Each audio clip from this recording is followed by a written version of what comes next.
What's up everybody, Just Brewing here. Welcome back to the home brewery for another grain to glass video. As you can tell, we're gonna do this vlog style. We're gonna do it a little bit different. I'm in the garage right now in the middle of a brew day. We're brewing a hazy IPA, and this is gonna be the first of the year, and I think it's gonna be like my 6th one to date. Here we are in the summer, here in Texas. It's a nice, hot 100 or so degrees right now, and the temperature is way too high to try to chill beer using groundwater. So I'm not gonna do that. I'm not gonna do any chilling at all for this. I got a Delta Brewing 8-gallon stainless steel fermenter that I'm just gonna go straight from the kettle right into the fermenter at the end of our whirlpool. We'll get there later on, but I do wanna kind of preface all of these changes that I'm making, at least for this brew day today. Before I get into that, I wanted to let you know that I updated my merch store with new designs like this, and this. And I've got bandanas for our four-legged assistant brewers.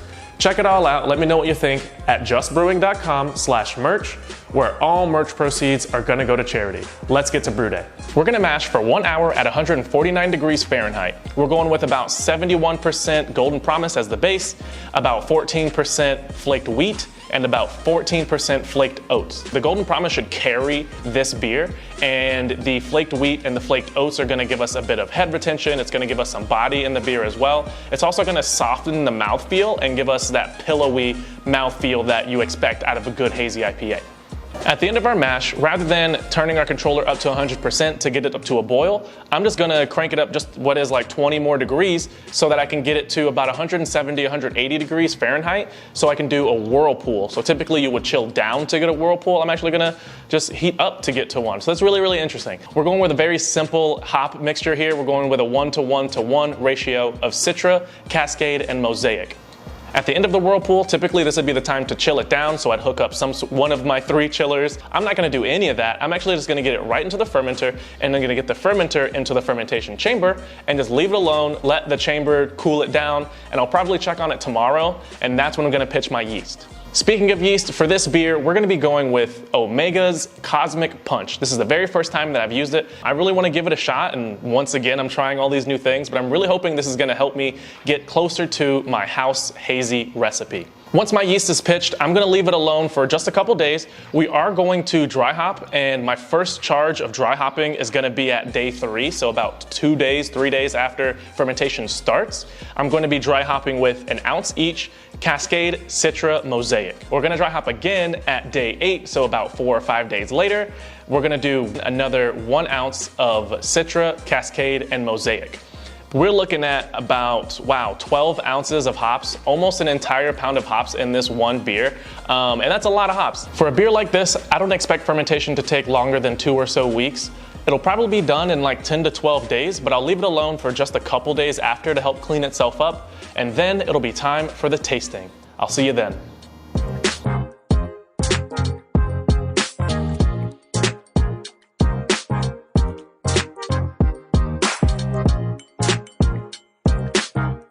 And here it is in a glass, the raw hazy IPA. On the color, it is without a doubt a hazy IPA. I mean, it is completely opaque. You cannot see through this thing at all, and it's got this nice kind of dull golden color to it. On the nose, it's very, very tropical with hints of citrus, melon, and pineapple. And those flavors do come through. That citrus is very, very juicy. The pineapple adds just a touch of tartness, but it still finishes very sweet and very soft on the mouthfeel. I finally brewed a hazy IPA that I'm very, very happy with. I've brewed a lot up till now, and sometimes they just don't hit the mark, but this one checks all my boxes. It's exactly what I wanted, and it's helping me get to know some of these ingredients a bit better.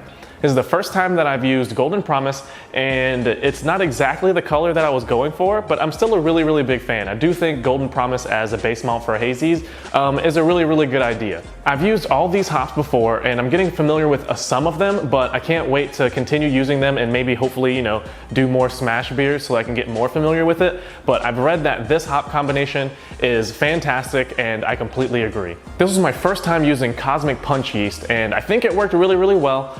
I didn't give the yeast the best environment to thrive in. I didn't chill the beer down. and I didn't aerate the beer really, so it wasn't exactly set in the yeast's favor.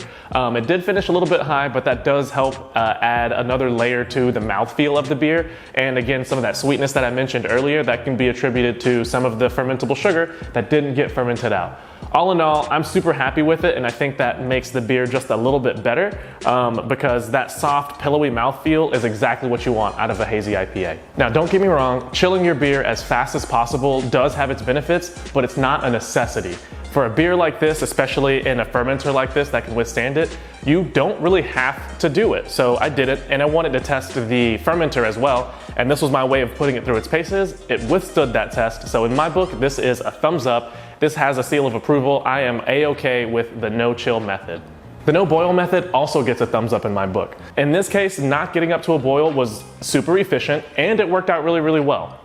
I'm getting a lot of hop flavor, and from what I can tell, no off flavors from not boiling the beer. And in this case, it hasn't been infected just yet, knock on wood. So I think it worked out really, really well. Hazy IPAs are really, really temperamental when it comes to oxidation. So you want to do everything you can to minimize that risk. And one of those things is oxygen-free dry hopping. I was able to dry hop oxygen-free using sous vide magnets and use the outer magnet to keep it onto the lid. And then when the time came, I pulled the magnet right off the lid and let it fall into the beer. Now, this is a fantastic way to dry hop oxygen-free, and I was able to transfer oxygen-free using a jumper cable. So you really want to take every precaution that you can, if you can. All in all, I'm really happy with this beer, and I'm even happier with the fact that I finally nailed a hazy IPA. Let me know in the comments what beers you've been trying to figure out, and let me know about the attempts in trying to get the perfect beer. I'd love to hear whatever stories that you have to offer. Thanks for viewing, Just Brewing.